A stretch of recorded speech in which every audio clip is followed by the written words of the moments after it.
Okay, let us draw some polygons.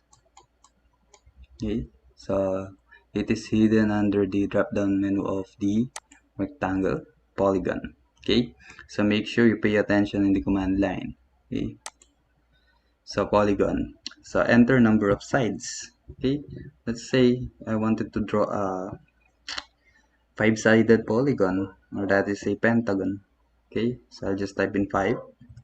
Okay, and then after inputting the number of sides, I'll just press the enter key and then specify center of polygon. So I could click anywhere, let's say here.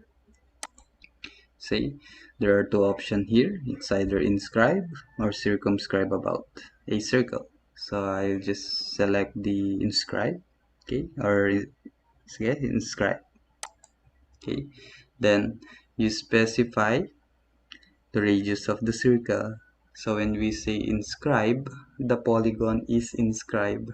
Okay, the circle.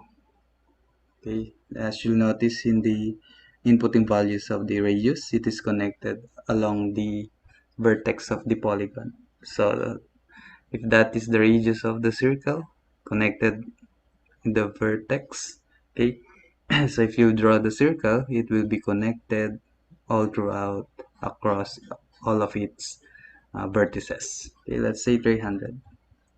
Enter.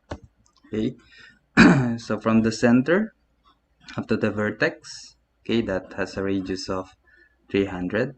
Okay, so I have selected the inscribe. Yes, okay, inscribe in a circle. So the polygon is inscribed in a circle. So I'll just try it again. Okay, so I'll just enter, let's say 8 for octagon. Specify the center. Then I'll just type in circumscribe about.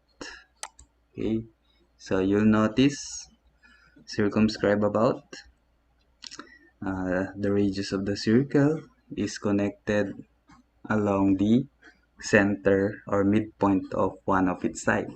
So if you're going to draw along a circle here, so from that midpoint it will be connected or tangent to the other midpoint of the side here, and so on and on and on. So the circle is inside the polygon. So let's say 300. Enter.